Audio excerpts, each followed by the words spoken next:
Today on today on a pod full of saints on Wednesday, the 15th of May, 2024. For the second time, we're very pleased to have John Mitchell. Welcome back, John. Hi, Dave. How are you? Yeah, not too bad. Can't complain. Bit of sunshine this morning. Most welcome. Excellent. Yeah, we could do with that. That's for sure. Certainly could. Right. Last time, John, we looked at your career when you were City manager from 91 to 93. This time, we want to go right back to the beginning. So I hope your memory is standing up to it today. We go back to 1952, March 1952. You were born to Alec and Ethel, and you had your brother Norman as well. Sadly, no longer with us. Now, from what I remember of Norman, he was also a very good footballer. In my opinion, he was better than me. It was Norman. We grew up together, so we trained together. We played together with our dad, and we used to travel over to Wheathampstead Common, and every Sunday it became a ritual, So my dad had a motorbike and sidecar, and Norman would get on the back of the motorbike, and I'd get in the sidecar, and I'd have the ball, and then we'd drive over to Wheathampstead, get there, get the ball out. We used to put a couple of tops down for goals and take it in turn to playing goal, and then I'd play against my dad or play against my brother. But when I was very young, and I must have been 3, 4, at this age. So it's all about learning to kick properly. And my dad said to me, kick with your left foot. You've got to score goals with your left foot. So he said, "I'll tell you what, I'll give you an incentive." And he said that he would pay me threepence per goal I scored with my left foot. So within a matter of 3 weeks, 4 weeks, that went down to tuppence, to a penny, to halfpenny, and then to farthings. So and that really laid the foundations for me as a pro, because I was very comfortable on either foot. So if the ball comes to my left foot or my right foot, it didn't really matter. Could score with either. So that was my first recollection of training with my dad and my brother. As you say, it gave you a good grounding. Now, I believe you went to St Peter's School, and there's a cracking photo here. I think it's about 1962. Their six-a-side team. You're in that with Peter Stratford, Michael Berry, John Baisley, Nick Clark, and Peter Smith, none of whom went on to play for St Albans City or Fulham. Whoops, sorry about that, dropped my glasses. But already by then, you were scoring goals, and presumably as you went on, I think, was it Beaumont School you went to? Yeah, I went from St Peter's to Beaumont, we had, but Beaumont was a very good secondary school for, particularly for sport. So that was one of the reasons that attracted me there, and that picture of St Peter's, I can remember that. It's one of the only things I can remember when I was young. But we won the cup, and I think we won the league the next year as well, I believe. But it was great times. If anybody wants a copy of that photo, it's in a book called 100 Years: A History of Schools Football in St Albans by Bob Bridle and Duncan Burgoyne. It came out a few years ago. You might struggle to get a copy now. Anyway, did you go and play with the district team and whatnot? Because you certainly played for Hertfordshire youth. Yeah, I think I was playing for Carlton. I think it's Carlton, yeah. And then I got picked to play for the county. That's how it worked, wasn't it? You played for a local club, you got selected, and then the next minute I know I was playing in the final down of the National Cup down at Clarence Park, which happened to just be that year, and we beat Cheshire, I think. And I scored a goal. You certainly did, John. Carlton, for those who are not familiar, it's a youth team started up during the Carlton. Second World War, that's right, and finished in Yeah. the early 80s. Provided one heck of a lot of players for St Albans City. They had teams at under 16, under 18 level.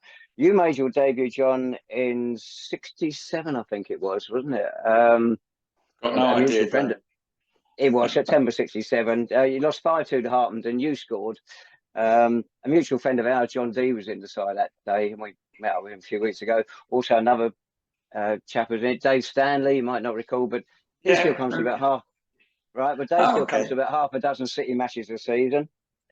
So yes, Carlton was a good grounding for you, with Dick Easter Yeah. and whatnot. You say Yeah. No, it was. That Hertfordshire game at Clarence Park, the final was in October 1970, which came, I think it's 11 days before you made your debut for Hertford Town. Now, Bob Murphy wants to take credit for introducing you to Maurice Walby at Hertford. Any Yeah. recollection? Yeah. Yeah. Bob, like Bob was Mr. Football in the area, and you know, he was playing. I think at the time, he'd been at Boreham Wood, and then he went to Hertford, and Roger Grant went, etc. And then Bob just rung me up and said, "Look, do you want to come over to Hertford, play with us there?" And I went, "Yeah, might as well." You know, there was nobody else knocking on the door at that time, and so I went over to Hertford, and it was like in every club you have something happens that makes you either giggle and laugh or makes you cross with the club. And this particular time, I've gone to Hertford. Maurice Walby didn't know anything about me at all, and so I didn't get a game for a while, and I was getting a bit frustrated by that. And then we had a midweek game in the Anglian Cup. East Anglian Cup, yeah. Yeah, where we played Ely City, and that we had traveling to the game that particular night. There'd been a bad accident on on the main road from Hatfield to Hertford, so traffic was being diverted, and I always went the back way into Hertford, so I was lucky. I missed all the traffic. Anyway, I was there, and I was just waiting, what's happening. There was 5 players still missing. 3 of the spots have been taken up by players that were there, and then Maurice Walby, it's about 20 minutes to go, and he's come out and he went, "Where do you play, son?" I went, "I play up front." He went, "Up front? Okay." So he went, "Well, go and get your boots on, and you're playing." So, so I did that, and I think I scored 3 or maybe even 4 goals, and we won 5-1, 5-1, 5-2, 5-1, I think. And yeah, so that was my first Premier game of playing in men's football, and yeah, it couldn't have gone better for me. And from then that moment onwards, I was in the first team, virtually every game. So yeah, did well there. That was on the 19th of October 1970. Many thanks to City supporter Andy Hammond for finding the date of that game, and also to the Ely City goalkeeper Clive Hillier, who's since supplied a match report and a scan of the programme for you, which is rather nice. Yeah. In a way, you'd already sampled men's football to a degree there, because you'd played in the St Albans Sunday League for St Peter's, Campfield. You got 40 goals in a season for them, Phoenix Reserves, and especially Sporting Club. Now they had the top Ishmael League player or St Albans players of the day playing for them then. So that was really your first introduction to men's football. Yeah, it was. It was, and I was a young wee toddler. But I felt comfortable with, I knew quite a few of the players, like people like, well, obviously Bob Murphy, Roger Grant played for Paupers then, but there was Martin Green, who was an absolute great character, and I haven't spoken to Martin for ages, but he was just one of the funniest guys. And this particular game, I remember, he had beaten 3 players, and the keeper's coming out, and another player was coming across. So he knocked it to his left, and I'm following up behind him on his left. So by the time he knocked it and kind of went round the keeper, I nipped in, took the ball and smacked it in the back of the net. And he chased me around half the field that was at Park Street. At Park Street, and it was hilarious, and he wouldn't let me go, and he'd give me so much stick for that. But that was like, you know, it was great fun, great to play for that team, and thoroughly enjoyed it. Right, so when you Hertford Town, 6 months there, before you joined St Albans City, and Bob Murphy wants to take credit again for introducing you to Sid Prosser. Do you remember your first meeting with Sid? No. No. No, I think we bumped into each other, but he wouldn't know me. He wouldn't know me, you know. And so I was just a young lad, you know. I was a bit of a whippersnapper, small-ish, you know, and I kind of, hello, Mr. Prosser. And he went hello and just carried on. And then Bob introduced us. Yeah, remember that. And yeah, and that was when I'd scored a few goals at Hertford, and St Albans were looking to kind of bring in a couple of fillers or whatever, you know, and you know, he said, look, we want you to come to St Albans, and obviously it's where I lived, and didn't live too far away from Clarence Park. So yeah, that was very nice moment, and playing for my hometown. There were some good players in that team when you made your debut, which was the 17th of April 1971. A 1-0 defeat away to Bromley. I was there. I don't remember a minute of a game at all. Roger Grant played, you mentioned. Dave Neville. Yeah. John Butterfield. Some big names there, but a 1-0 defeat. You played 5 games before the season was out, 3 goals, which is a pretty good start for a teenager. Well, I think it was. Well, yeah, particularly at that level. You know, I've gone up from the Athenian League to the Isthmian League, and that was quite a big jump. And yeah, I settled in, you know, very quickly, and kind of, you know, like the way St Albans played, that helped me, and just got on the end of things. So that was what I was meant to do, and that's what I did. Pre-season, the following season, 71-72. I think you will remember this game. The pre-season friendly against Fulham. Can't remember if that's the one we won 3-0 or lost 3-2, but it was a good game. Any memories yourself? Because it sparked interest from Fulham in you then. Yeah, well, that's what I understand. Yeah, it was, you know, was I going to be happy playing for St Albans the rest of my career? Possibly I could have been, you know, because it's my team, my local team.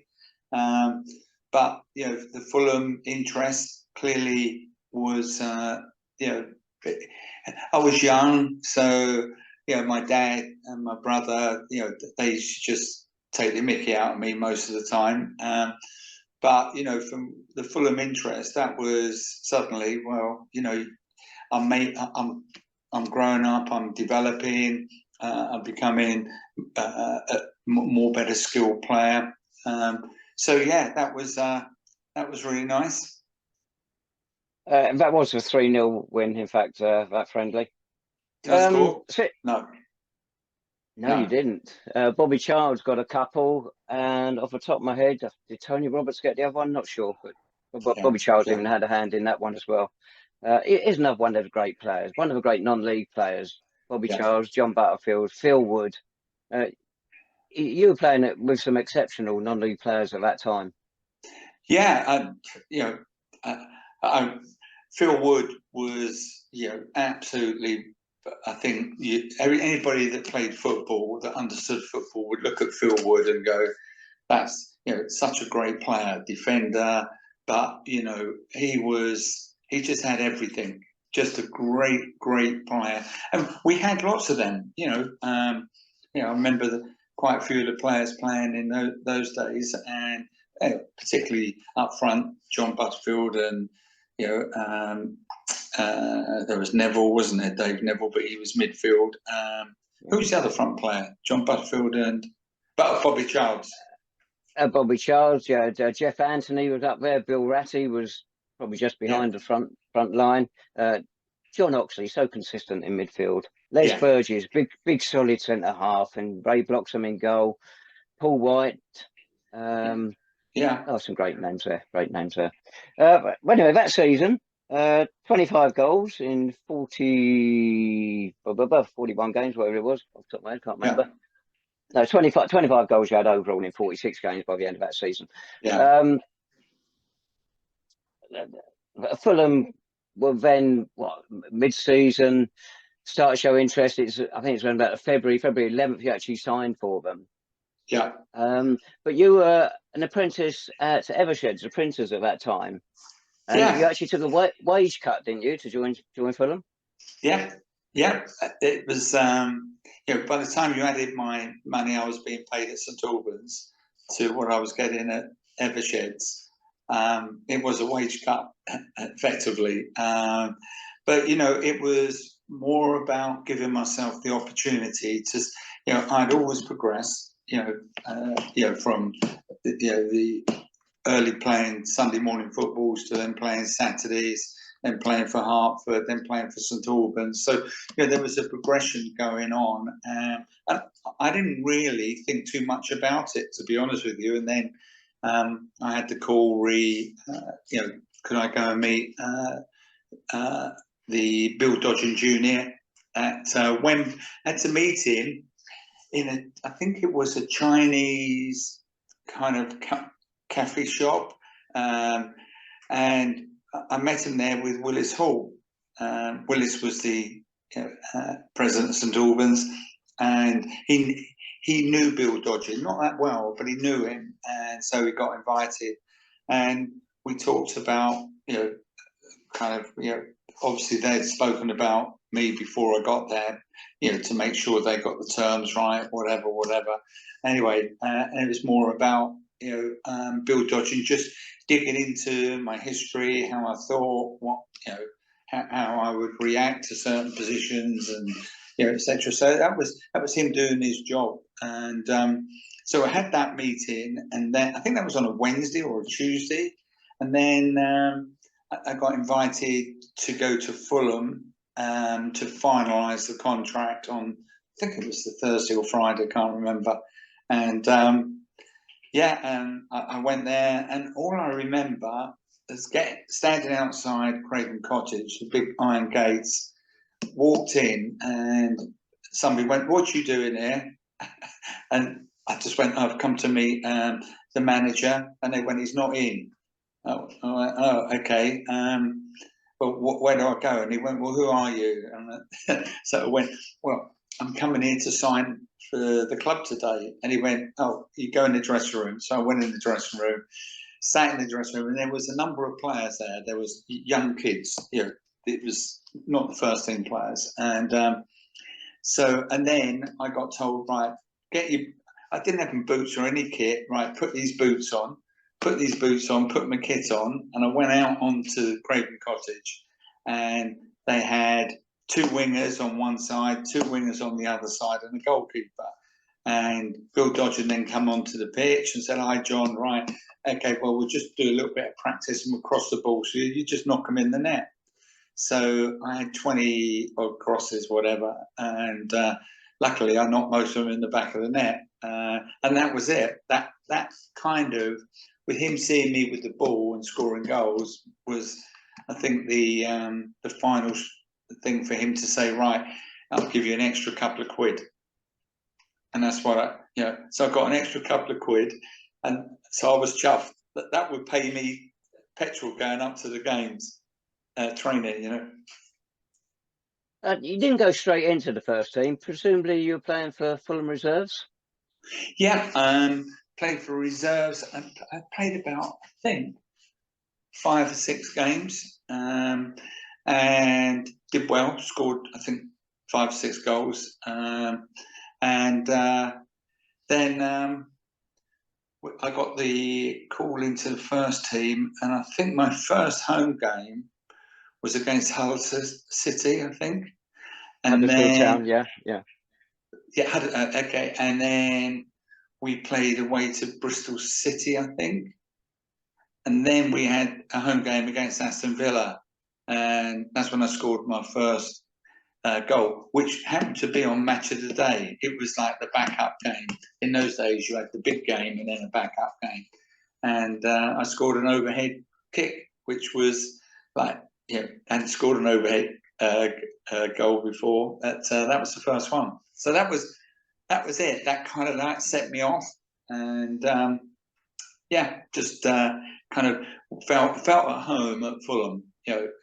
Great place, lovely manner about the club, the way the club was, the players, they were great. There was so much fun and banter, and you're with these guys, it's probably 4 hours a day, 5 hours a day, and it was just lovely. Great bunch of lads, and there was a transition going on at Fulham.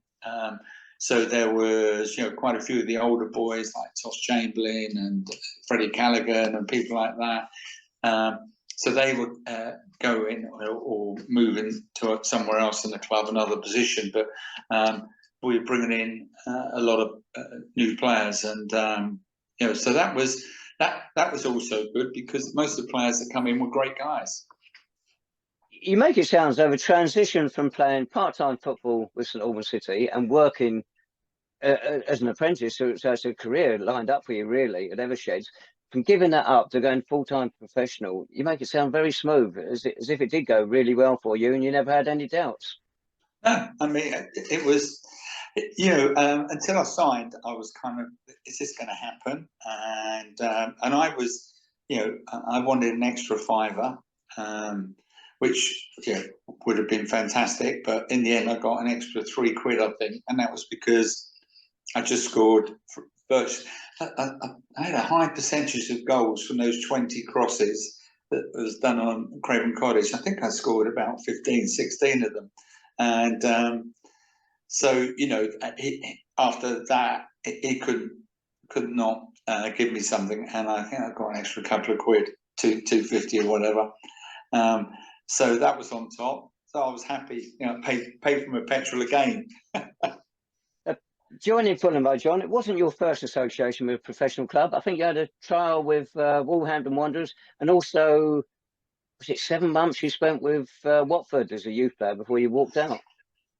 Yeah. The reason Watford was I was probably too small at the time for Watford.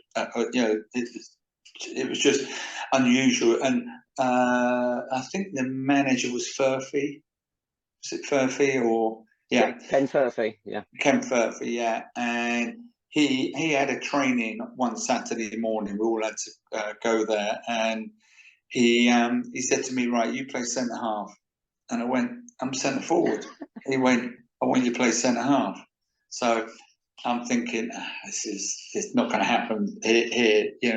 Anyway, cut long story short, it did me good to play centre half, just to see how a defender would mark me, or what a defender would do if I was playing against one. So that was very useful. And we it was, I suppose, when it was just it was a transaction period for me, where I'd gone from being a young kid, kicking the ball about, having a bit of fun, playing with a few lads, trying to progress a little bit as well. And suddenly I'm knocking on the door of a professional club, and then obviously signed for them. And I think I did, first year, I think I did very well. But what did I score that year? Oh, I haven't got the season breakdown with Fulham, John. I was hoping you wouldn't ask me that. I've got it. I've got it here somewhere, but well, don't worry, right don't in front of me. Yeah. I have got some other stats of you with Fulham in a minute. Okay. When you joined Fulham, what were the aspirations at that time? What were the aspirations? Of the club? Not for you, but for the club. Did they have big plans? Yeah, the club, being kind of mediocre, nearer the bottom end of the league, and that was, in those days, that would be the championship. So we were kind of always in the bottom sort of 10 clubs, and but that was kind of where we were, and that was why the club needed to change, and so they recognised that and brought in 3 or 4 good players, and we suddenly started to put together some good results, i.e. beating some of the top teams, which was very useful and good experience for me. Looking at that 72-73 season, 38 league games, 11 goals. Well, I think, yeah, it's okay. It's okay. But That'd be be £100 million transfer these days, John. yeah, I was 100 grand in those days. Yes, it was. Yeah, no, it was interesting to kind of, when you go into the program, they used to say if you get a goal every 2.5 to 3 games, that would be what's expected. And I think I kind of did that in virtually most seasons, but I had just so many ankle injuries. That was the real problem. And in my amateur career playing for St Albans, I just had a weak ankle on the left ankle. It was just weak a little bit, and so I used to strap that up. That was the only kind of thing I had. And then playing for Fulham, I got injured a couple of times. One really bad injury against Hearts in the Anglo-Scottish Cup, and that was I felt something crack in my ankle. But in those days, and this is where forget about the financial change and all of that. It's about the player welfare, and I said I had a fracture. I felt something go in my ankle, and they just went, right, here's a crutch, right? You walk with a crutch on your other arm, and so that was it. And I tried to come back 2 or 3 times, and it was very, very painful. And eventually, I was out for quite a period, and then come back, and then I had a pelvic. I got smashed in the back when the ball was coming to me on my chest. I took it on my chest, and the guy has kneed me right at the bottom of the spine, and so that I had I think they call it. What did they call the injury? It's like it's called symphysis pubis, which is effectively the pelvis, kind of or snapped a couple of tendons, and that was horrendous. And I spent 6 months out for that, and then eventually come back, and kind of, so each time I was coming back, I had to playing the games to get myself back to that level. But so that was a little bit frustrating, but the rest of it was just great stuff. Loved it. Loved being a pro. It was nice position to be. When you made your debut, I think Alan Mullery was in the Fulham side then. He back with his club where he started, wasn't it? Yeah. And then in 74-75, Bobby Moore joined. Had you met Bobby before he joined Fulham? No.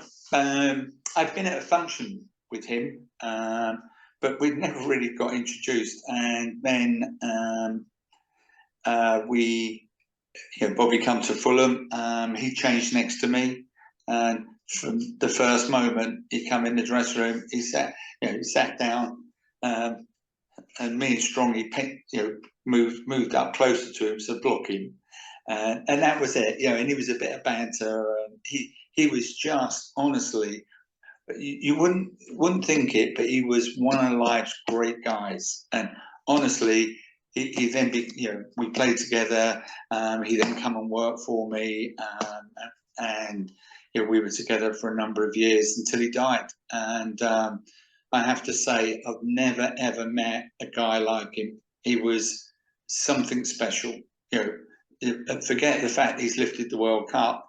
Forget the fact he's played against the greatest players in the world. Whatever, you know, he was something very special, and that was a lovely memory for me to have of him, because that, you know, he was, that's what he was. You mentioned there you clicked as soon as you met, but when you heard Fulham was signing him, were you a bit in awe, thinking, "Crikey, Bobby Moore"? Sorry, did I? Were you in awe at all when before you met him? Because you say it clicked straight away when you met, but before you met him, No, did you think? no. I mean, you know, it was just great we were signing a good player, Yeah. and you know, a lot of people look at it and go, "Oh, he's too old now." No, you have to understand that Bobby come there, and in his own mind, he set himself a task that he wanted. You know, there's no way he was going to be just a kicker, you know, going out and just kicking the ball around just to justify him coming there. He went there and he wanted to do well and make sure we got to a promotion or you know, other aspects, and obviously we got to the cup final with him. So but Bobby was just, I mean, we used to go out virtually every Friday. There'd be me, Strongy, we were the two whippersnappers, and then there'd be, you know, Bobby Moore and Barry Lloyd, Busby, you know, those kind of players. We used to go out for always on a Friday. We used to have spaghetti or something like that, a local Italian place, and they used to give us a private table in a corner, which you couldn't really see who was there. And then when George Best joined us and Rodney Marsh, you know, that there was Bobby Moore, Strongy, myself, and I can't remember, Sluffy, and we used to just sit around the table and have a bite to eat, you know, maybe one glass of wine, that was it. And that was the best times of being at Fulham, just being with the lads. We were having a crack, having a giggle, and just Bobby Moore being Bobby Moore, Georgie Best being Georgie Best, and you know, Marshy being Marshy, which is a difficult one. He's a great lad. But, yeah. Well, come on to George Best in a minute. Just for City supporters there, Strongy is Les Strong, who you stayed friends with for many years, and Sluffy was Alan Slough. Yeah. 74, 75, John. Big year for you. You and Eve got married. Alan Mullery was at the wedding, I believe. Bobby Moore. And that's not a bad guest of honours list. I had the whole team there. The whole team came. Oh, really? Yeah, the first All team. right. Yeah, and we got married in St Albans, and yeah, I remember that very well. 50 years ago this year, it must be. It is, buddy. Yeah, don't tell me about that. But 74, 75, for people who don't know your marital arrangements, is the biggest year in your career, really, is the FA Cup final. The early rounds, you didn't figure, did you? Well, I was injured, and that was I had my ankle problem, and I'd injured it early in the season. Come back and played a few games, then got injured again, and then I got injured in training with left ankle. So you know, it's always the left ankle. Anyway, cut long story short, I made sure I gave it a good rest. I'd scored 2 or 3 goals before I went down with that injury, and then I got brought back the game before the semi-final, and I played against Norwich City at Norwich. They were top of league, and I remember walking into the dressing rooms there, or in the dressing room area, and there was John Bond, the Norwich manager, and he just stood there, and I carried on walking, and walked past, and he went, "You won't score here today." So I thought, okay. So anyway, I went out and I scored 2. We won 2-1, but I also scored a 3rd goal, which was a great goal. What probably would have been my goal of my career for Fulham. But anyway, and we beat them 2-1, and obviously Alex Dock picked me for the semi-final, and I scored probably one of my best goals, which was left foot volley outside the box, top corner, and and then we went and they equalised, and then we had to play the replay. So we ended up going up to Manchester for the replay. The first game was at Sheffield Wednesday's, and then we played at Man City's ground, and that's where it looked as though Birmingham meant business that night. Whereas the previous game, I think we were by far the better team. We probably could have had 2 or 3 goals extra, but I managed to get that important goal. Then we go to the replay, and it's a horrible, horrible Manchester, cold, wet, windy evening, and we weren't at it. We weren't, we just didn't seem to click that night, and we were under pressure early on, and that's where Bobby Moore is best. When all the pressure was on, he just had the ability to get the ball, turn this way, turn that way, whatever, come out with the ball, and simply pass it to one of our midfielders or forward. He was just exceptional that game, and there was, I don't know, 7 or 8 seconds to go in injury time of extra time. So it was just, and excuse me, I managed to get on the end of a ball, got knocked over, and John Dowie come in at the far left, headed it back across the goal, about on the penalty spot, and I just had turned quick enough to make sure that I got on it, and I pinged it against the keeper, and it come back, hit me on the shoulder, I think, or on my chest and knee, and went back over him into the goal. It was slow motion, wasn't it? It was very slow motion. Right. You talked in detail about the goal in the replay, John. The goal in the first game against Birmingham City, as you mentioned, at Hillsborough, 55,000 there. It's got St Albans City stamped all over it, because John Lacey got the ball, future City player and manager, played it back to Bobby Moore, held an honorary position at St Albans City through his connections with you. When it went to Alan Mullery, It's got nothing to do with us whatsoever. Up to Alan Slout, when he touched it onto you, and you just smacked it. And you ran off at speed. You ran off at speed towards the crowd. The fastest I've ever seen you move. Well, exactly. sheer elation. Unbelievable. Yeah, funny enough, I didn't know where to run, to be honest. I scored, and what was I going to do?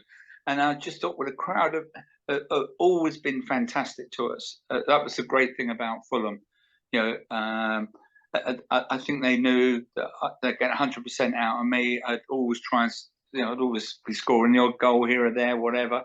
And I just thought I'd run to them, and so I run to them, and about 10 lads, well, apart from Bobby and Alan, they couldn't catch the boys, but we were all in at the far end of of the ground with all the Fulham fans, which was fantastic, and I'm glad I did that. Yes, it looked manic at the time. Yeah. Right, so your goal in the replay took Fulham to their first FA Cup final. 4 times they'd been beaten semi-finalists before then. It's a bizarre day, wasn't it? I remember watching it on TV. You're all wearing black boots. There's a story behind that. The black boots was for the final. Yeah. Not the semi-final. So the Sorry, semi-final. I meant to say final if I didn't. Yeah. Yeah. But it was just, it was a funny day. Sometimes you wake up and you feel fantastic. The club, all the players were kind of on the same wavelength. And that particular day, it was strange because the game was in the evening. It was in Manchester. It's the FA Cup. The final, John. Sorry? The final we're talking about. I thought we're talking about the final now. Oh, right. Okay, sorry, it's my memory. Okay, no, the final, yeah. Obviously, playing at Wembley, it's something that you always dream of. And I remember I woke up in the morning and I felt really good. I thought, great, I'm going to score a couple of goals. And that's what used to happen a lot. I used to think, oh, I'm going to get a couple of goals today, or one goal, or whatever. And so I kind of went to the game on the bus just knowing I was going to score. And I was thinking, fantastic, what a place to score at. Hopefully we win the game, etc. When we got there, we got out the coach and we went up the tunnel to go onto the pitch. And I remember I just felt a little bit fluey, just a wee touch of, and I'm thinking, oh, right, well, okay, thank God I've got it. I feel it this early because I can play the game out, and it should be all okay. So that's what I did, and it just felt heavy. I just didn't feel. At the end of the game, I was fine. I played the whole game, but I felt tired in the game. But at the end of the game, I felt fine. So it was just a Wembley thing, I think. And we had a fairly young side. The only two real old ones we had was Bobby and Alan Mullery. We I think we were a better team kind of first half, certainly first half an hour, and then West Ham kind of got a little bit more grip on the game, and eventually 2 goals from Alan Taylor, both not great goals, but as a forward they're a great goal, but as looking at it from conceding a goal, they're 2 poor goals. And that killed us. There was no coming back from that. The way we were spent out. We had played, I think, 68 games that year, something in total. Possibly. Yeah, it was when you added all the games in. We had the friendlies, and it was ridiculous. But and we kind of spent out, and it was a great day. It was lovely for my mum and dad and my brother. They were there up in the sitting with the other players' wives and friends and families, and they all become kind of like a little club of their own. And that was nice. So you still there? Yeah, I see there, John. Yeah, sorry, there's somebody calling. It's okay. Sorry. I'll get rid of it. It's okay, buddy.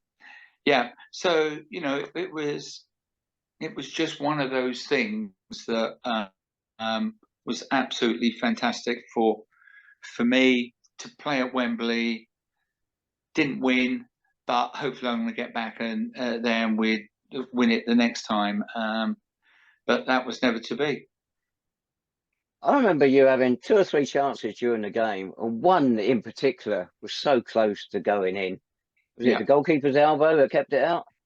Yeah, Mervyn Day, the throw in from the right-hand side, it was not thrown long enough, but it had a good bounce. The pitch was nice, so it got pitched up, and I let it run. I turned, and it surprised Kevin Locke, and I went round the back of him and come in on the corner of the box and hit it on the volley. Absolute sweet strike.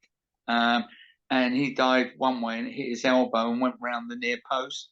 It could have, it could have been in any, it was just one of those. I had a couple of those good shots. But it was one of those days, Dave. We didn't make it, and that was a tough one. I remember quite a few years later, it must have been about 92, when St Albans City Youth were involved in the pre-match entertainment at Wembley for a playoff final. Yeah. I went down, managed to get onto the pitch, which shouldn't have done. But even then, over an hour or so before the kickoff, it was just so hot. I think you had a part to play in a club, being involved in it. What was it like as a player out there? Was it sapping on the day? I would imagine it was. Yeah. To me, you know, I felt as the game went on, particularly second half, you know, but almost you felt it a little bit more when they score a goal, which they did. They got two, I think about 5 minutes apart or whatever they were. But yeah, and we had a nice day. It was, you know, we played in a hot sunny day, so it was, yeah. Funny enough, I think that most of that's all gone now because Wembley is used for so many games these days that it's kind of like your second tier game type of thing. If you weren't playing at your stadium, but you know, it's great to play there, and you know, I'm glad I played at Old Wembley. And I'm glad Bobby, you know, we'd have loved it for Bobby to have won that, but it wasn't to be. Well, I've been going through some stats here, John. You played, you and Bobby played 103 games together at Fulham. You and George Best, 43 games. The three of you together, 32 games. Then Rodney Marsh came on, 17 games, you and he together. What, playing with Bobby's his experience and George Best's extravagance, made Fulham such a high-profile club at the time, and yet you weren't in the first division or top Premier Division as it is nowadays. Yeah, yeah. It almost become like a showbiz club a little bit. You know, Bobby had maintained the quality that, you know, only Bobby Moore could provide. You know, George was honestly. I look at George and I couldn't find one moment that I didn't enjoy being with him. He was just a lovely guy. You know, he loved being with us on a Friday lunchtime. In fact, it was George going, "We're going to, you know, the Italian today." Yes, we are. You know, so we'd all get in the cars. We'd drive around, 4 or 5 of us to park out the front, and used to go in, and we'd be sitting there having, you know, a nice Italian spaghetti, whatever, with a glass of wine, and he absolutely loved it. You could just tell he just wanted to be with the boys on his own, not have any pressure, because everywhere he went, people were just going, "Can I have your autograph? Can I have this? Can I have that?" etc. And you know, when you look at Bobby had that statesman kind of aura about him. Bestie was the flamboyant, and you know, I mean, George didn't really do anything in the international scene because he played for Ireland. You know, they struggled to have a decent team in those days, but you know, as a player, he was exceptional. Everything he did, we played one game, was on TV against Hereford. Most people have seen it, where he tackles Rodney Marsh. You know, they tackle each other during the game, and then they go back and have another tackle, and the crowd just loved it. You know, it was nothing they'd seen before. And George was, you know, I have to say, he was top man. He was really there to make a point, and he took it. He wanted to be, you know, to be exactly how he was at Man U. I mean, he played for Man U many years earlier, but he was 27, 28 when he was playing for Fulham. So, you know, there was still plenty of gas left in George, and he was just something special, something really, really special. Do you remember your first meeting with him? You told me about it a few weeks ago, when Alex Stock introduced him to the squad. What, introduced Bestie? Yeah, and he said, you know who this is, gentlemen. And George Best looked around at all of you, and what did he say? He said, "Yeah, I've got to make you players better." So it was. I'm just trying to remember. I think you said a quote was, "I've got to play with this lot." Oh yeah. That was yeah. It wasn't the first quote, but it was definitely the second or third quote. Yeah, it's God, is this what I've got to play with? You know.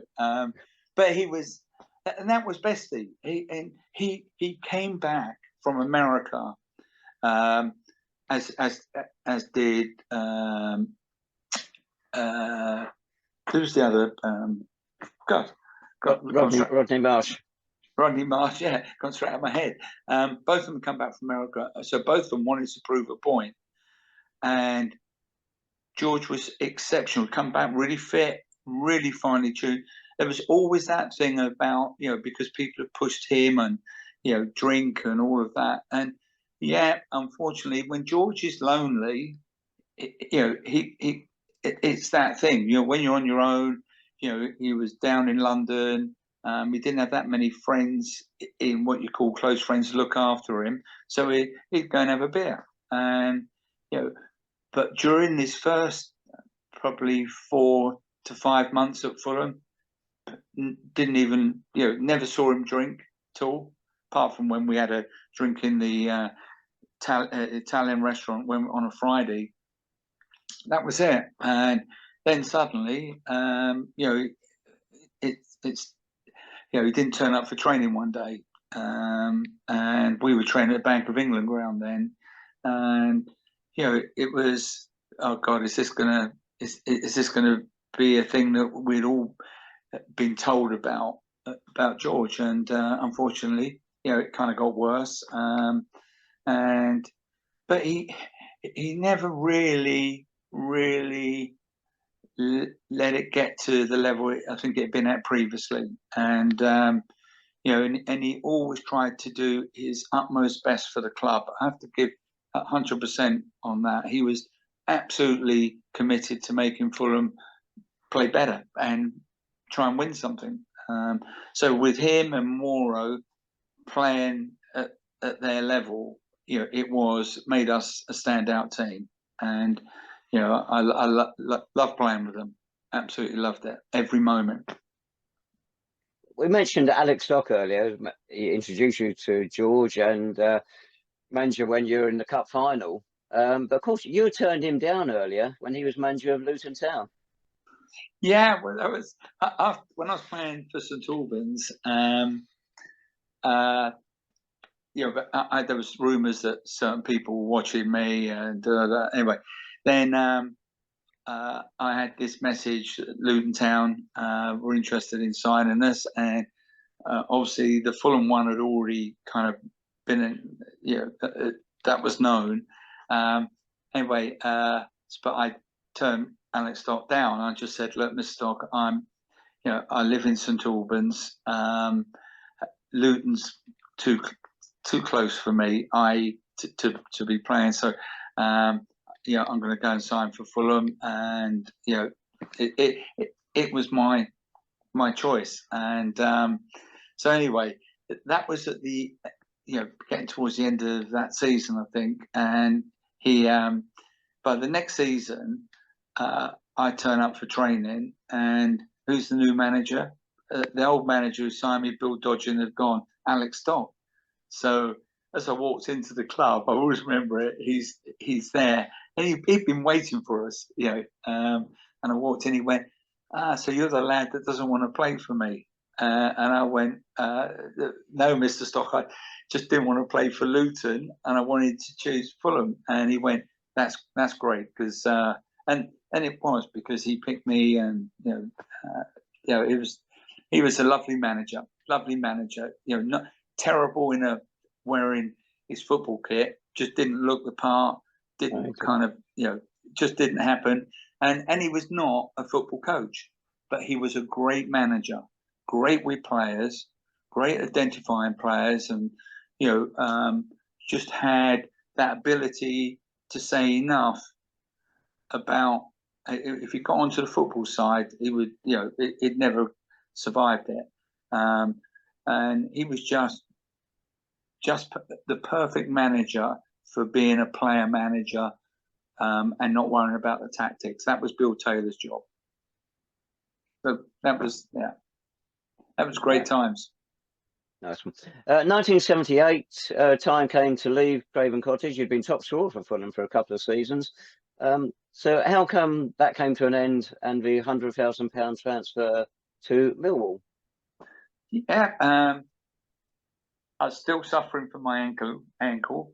I have to say that was an almost constant thing. But I was playing for Fulham, and I was playing up front, and we had new manager Bobby Campbell, and he had this thing, he wanted me to play on my own up front, and I'm thinking, I'm playing up on front, I've got to kind of do a run across one side of the field, then the ball would be changed at the back because we had Bobby Moore playing, so he would change from one side to the other, and I had to keep doing the runs across, for if they were going to knock a long ball up, and I soon found myself getting absolutely knackered.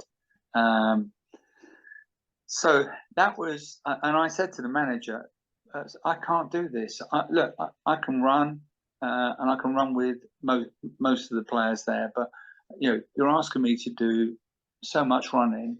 I'm knackered when I get in the box. And cut a long story short, we kind of, that's right, yeah. We were playing Christmas time, and we were up north somewhere, and he said, "Can I have a word with you?" And this was on a Saturday lunchtime. So I went, yeah. So I stood with him, and he went, "Listen, if you scored 20 goals, I had about, I think it was about 9 then. If you score 20 goals this year, I'll give you a free holiday." All right. So I went, "Sure?" And he went, "Yeah." I went, "Okay, fine." So I ended up, I scored 24 goals. And so I went to see him about my holiday. I went, about my holiday. He went, "Well," he said, "you have to pay for the flights, but the club will pay for the accommodation." I went, "I've got to pay for the flights." He went, "Yeah." So I come back and see the wife, and we have a chat about it. In the end, we say, "Come on, it doesn't matter where we go.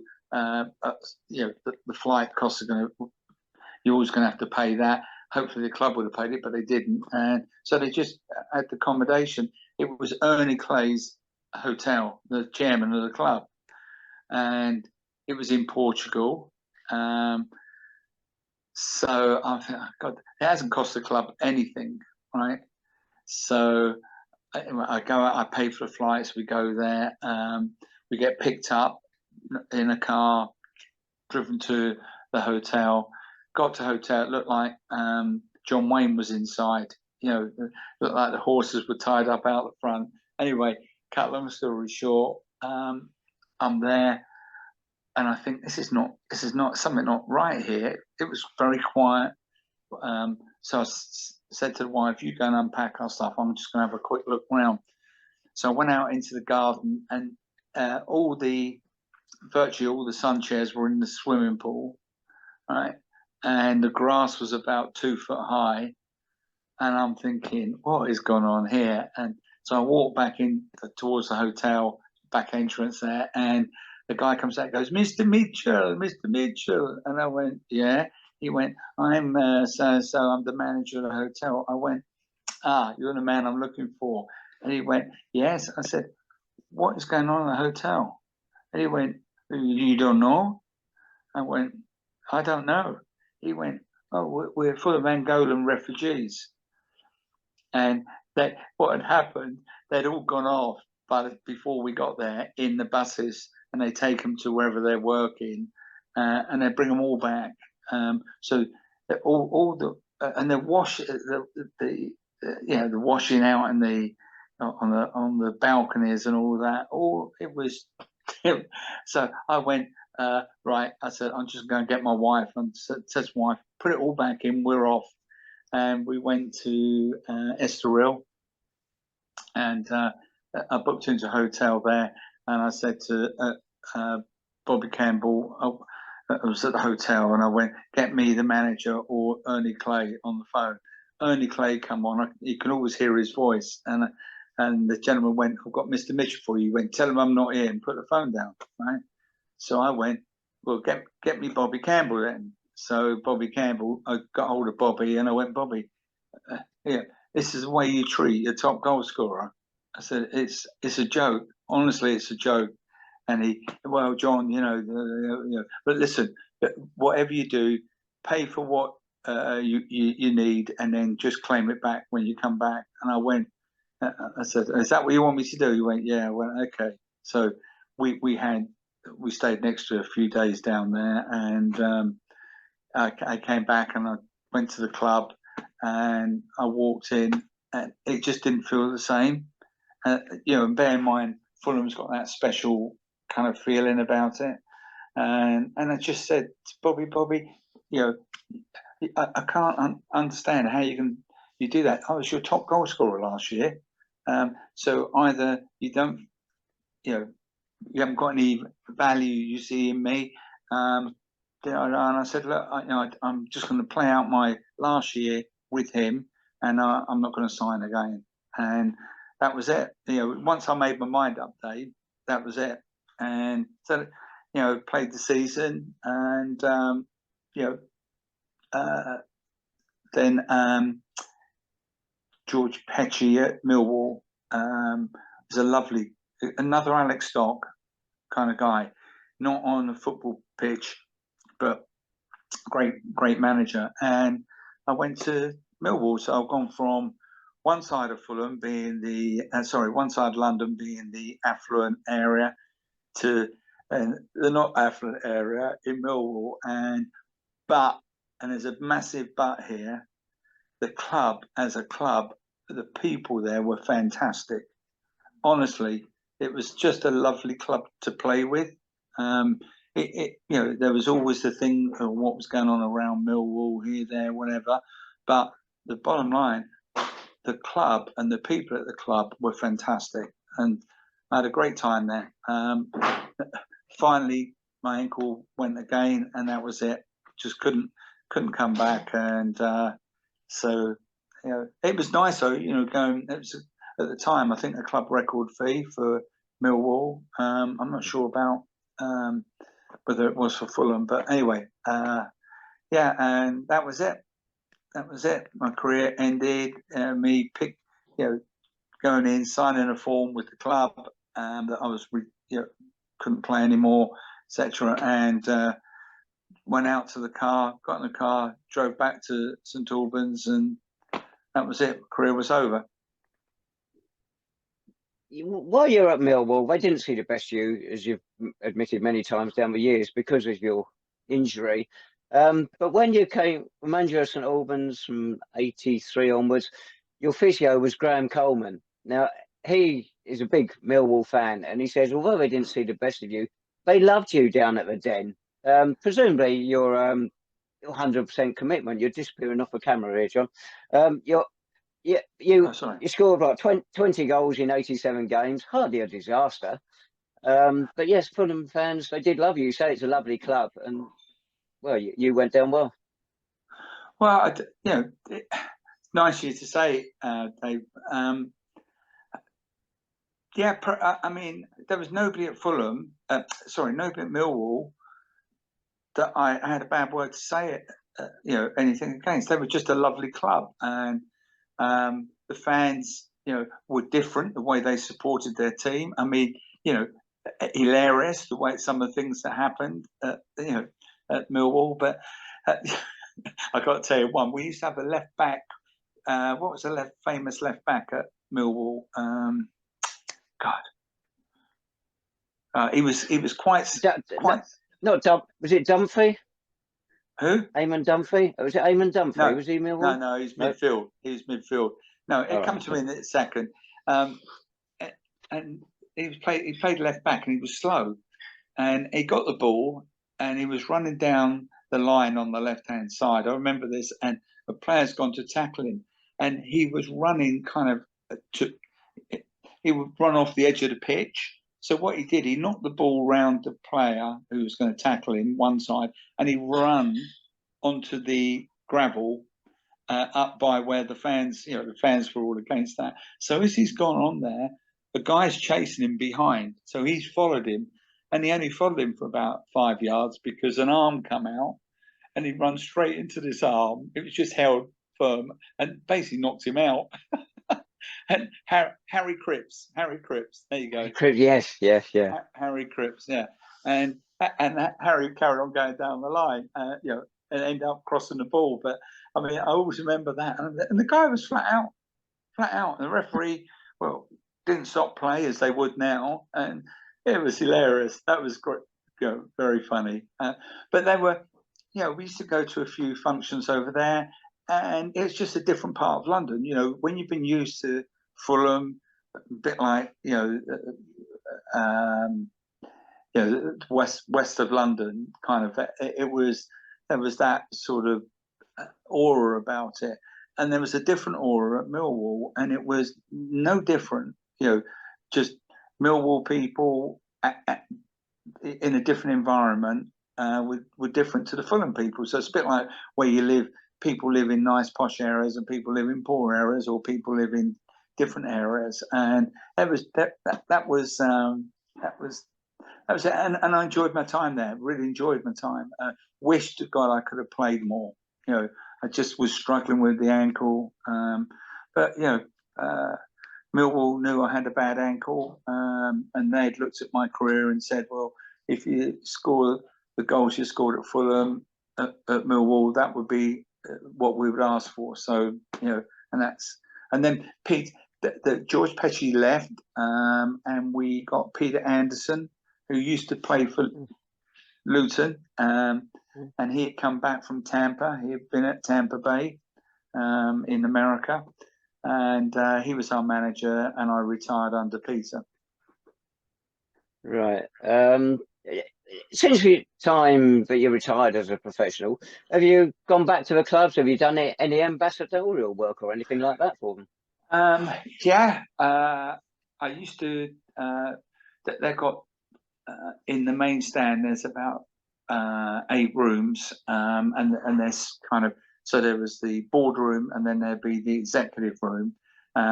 So I used to work in the executive room on match day. So I'd be doing, I'd sit with the people coming in, and then give them a, talk about today's game, who we're playing against, what the side is, etc., and then just go and sit down, circulate with them. So I did that, until, and then the club closed the stand and knocked it down, and now we've got a new stand. But there's been talk about us going in and working in the boardroom, but I haven't done that. So so that's it. I haven't been asked by St Albans either, so I don't think people want us. Hey, funny enough, though, you have appeared in a couple of games down the park. I remember we had a St Albans committee game against supporters. You and I played in that game, and Bernard Tominy's daughter, Louise Tominy, she filmed it. So I might put those clips on YouTube one day, so we can embarrass ourselves once more. But you also, 2005, you're in a charity game against HMS St Albans, I think it was, and it's been one or two other occasions you've been back. But anyway, we can talk about that another time. Actually, John, but I'd like to cover your second 1983 to. Can you still hear me? Sorry, I missed that. I can hear you again now. Yeah. So what was that again? I'd like to cover your time when you were manager for St Albans from 83 to 87, but I think we'll do that in a separate one. I was going to do it on this one because we've been going into it in more detail, so whenever it's convenient for you. So just want to chuck a couple of other stories at you. When you're with us as a player in '71, we played Harwich and Parkston away in the FA Cup, and you all went up on the train, and my old friend Peter Taylor, sadly no longer with us, he died 5 years ago. He was historian with me, and he remembers seeing a ventriloquist dummy, and you played with it on the train. Any memories? Yeah, I remember. It was one of those funny things. I'm just trying to remember where I picked it up from, but I picked it up, and it was just a character, like a laugh. So, and I was making out he was the manager picking the team for the day. It was just one of life's funny. Something happened. It just happened to be there. I picked it up, and it kind of worked. And we had a giggle and a laugh with that. That was great fun. Great fun. And as the occasion when you scored one hat-trick for us, you scored 4 times against Oxford City. It was on the Saturday following their marathon FA Cup run with Church in the FA Cup. Took 6 games to decide it. And Sid Prosser said in the paper during the week, I think probably in the Hearts ad, he said, it could be a few goals here. Oxford are going to be tired. Well, a few goals indeed. I don't know if you remember the game. You scored 4 times. There's a picture of you doing a flying header, scoring one of your goals in the Hearts ad. 4 goals, 8-0 win. Yeah, your biggest haul for us on a single day. Well, and that was against Oxford. Oh, okay. I can't remember that. One you will remember. You will remember away to Southall, was it, in the London Senior the goal Cup? that wasn't. Exactly, yes. I tell you what, I remember that because, you know, I always, and I said to the referee at the time, you're discounting me a goal that I've scored, you know, and the ball, I headed the ball and it went inside and there was a hole in the net on the side and it went through it. And so, you know, I understand why the referee thought it didn't go in, but, you know, the way that I headed it and I headed it down and it bounced through the hole, it was the only way that, if you look at the angle where the camera was, I think it took, but it's the only way that the ball could have gone into or got to where it got to by going through a net, because I was, you know, the post was there, I was this side of the post and I headed it and it was then the other side of the post and, you know, the ball was in play, so it had to go through the net. That was actually, I didn't realise that New Year's Day, 1972. Back in those days, I stood behind a goal, so I had a clear view of it. It definitely was a goal. You scored one other goal in that game anyway. It did stand, and you also scored in the replay, which was a 5-0 win, which actually your last goal for the club before joining Fulham. Oh, okay. That was against Oxford. Yeah. Was that against Oxford? No, that was a replay against Southall. The Oxford game was. Yeah, sorry, yeah. The Oxford game was back in November. Okay. Right. As I'd like to cover the first bit of your managerial, and another interview. Hello, I think I'm disappearing with battery problems. Hey, same as me. Yeah, if we can end this one now, John, and we'll do another one. Well, pretty soon, hopefully. If that's all right with you. Yeah, perfect, buddy. No problem. But there is one story I wanted to chuck in. Fulham, get this to when you got married, you and Eve got married in St Albans, as you said. No honeymoon. It was during the season. Yeah. Okay. Yeah.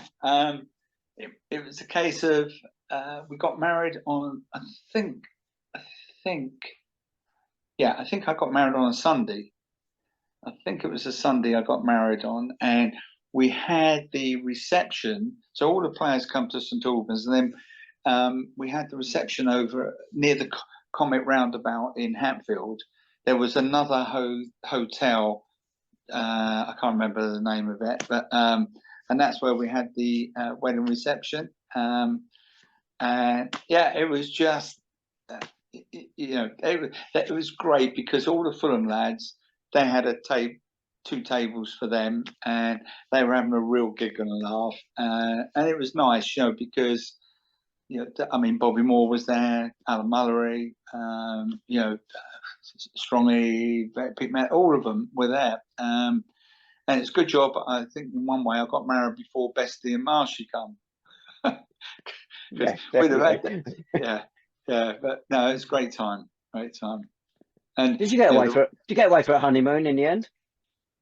No, we never really had a honeymoon. We would have done, but we were playing. No, it was on us. We were playing. Yeah, this is important. This is. I'm just trying to remember what. God, it come to me in a second, Dave. Apologies, but that's the one thing. The memory's going these days, so you have to put up with us. I'm just trying to think what. Well, you're giving us plenty of good memories today, anyway, Mitch. I shouldn't worry too much about it. Well, but, no, it was something funny happened where I had to go back in. I went back in, and the lads, that's it, and the lads were all hiding in the dressing room. And when I went in, they all jumped out on us, like stripped me naked. And it's typical lads, bit of fun and games, but and that was good times. Yeah, St Saviour's Church, it says here in the Hertford. You got married, so there you go. Which right. one? St Saviour's Church. That's it. Yeah, near Berners Heath. Yeah. There you go. Right, been terrific, John. Loved it, and we'll do another one. Absolutely, buddy. I can't remember. I've got any more of my life left. Oh, you got 4 great years with us coming up. Right, I'll see you soon, John. Thanks so much. Thanks a lot, Dave. Bye-bye. Bye, buddy.